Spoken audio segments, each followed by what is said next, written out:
விருதுநகர் டிஸ்ட்ரிக்ட்ல பொறந்தவர் தான் பாலமுருகன். இவரு கவர்ன்மென்ட் ஸ்கூல்ல தான் படிக்கிறாரு. அப்ப எல்லா சப்ஜெக்ட்ஸும் சூப்பரா படிக்கிறாரு. பட் இவருக்கு இங்கிலீஷ் மட்டும் சரியா வரல.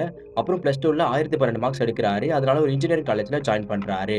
அப்போ காலேஜ்ல எல்லா சப்ஜெக்ட்ஸும் இங்கிலீஷ்ல இருந்ததுனால படிக்கிறதுக்கு ரொம்பவே கஷ்டப்பட்டுருக்காரு. அப்புறம் செகண்ட் இயர் படிக்கும்போது பிபிடி பண்ணி தர ஒரு ஆன்லைன் பிசினஸ் ஸ்டார்ட் பண்றாரு. பட் அந்த பிசினஸ் ஃபெயில் ஆகிடுது. அப்புறம் 4த் இயர் படிக்கும்போது காலேஜ்க்கு சரியா போகாம இருந்திருக்காரு. அப்போ இவருடைய புரொஃபசர் கனத்திலேயே அறைஞ்சு, "உன்னோட ப்ராப்ளம் என்னன்னு உனக்குள்ளயே கேளுன்னு" சொல்றாரு. அப்பதான் இவருக்கு மக்கப் பண்ணி படிக்காம புரிஞ்சு படிக்கணும்னு தோணுது. அதனால நல்லா படிச்சு அரியர்ஸ்லாம் கிளியர் பண்ணிட்டு நெறைய கம்பெனிஸ்லாம் ஒர்க் பண்றாரு. பட் அவருக்கு எந்த ஒர்க்கும் பிடிக்கல. அப்புறம் சென்னைக்கு வந்து டிஜிட்டல் மார்க்கெட்டிங்ல ஜாயின் பண்ணி நெறைய விஷயம் கத்துக்கிறாரு. சேம் டைம் இவருடைய இன்னசென்ட்ட பார்த்து ஒரு பொண்ணு லவ் பண்றாங்க. பட் கொஞ்சம் டேஸ்க்கு அப்புறம் இவருக்கு இங்கிலீஷ் வராததுனால பிரேக்கப் பண்ணிட்டு போயிடுறாங்க. அப்போ டிப்ரஷன்ல இருந்து வெளிய வர நெறைய மூவிஸ்லாம் பார்க்குறாரு. அதுக்கப்புறம் ஓனா ஒரு பிசினஸ் ஸ்டார்ட் பண்றாரு. சேம் டைம் ஒரு யூடியூப் சேனலும் ஸ்டார்ட் பண்ணி பெஸ்ட் மூவி சஜஷன் வீடியோஸ்லாம் போட்டு வேற லெவல்ல ஹிட் ஆகுனவர் தான் மிஸ்டர் தமிழன் பாலமுருகன் அண்ணா.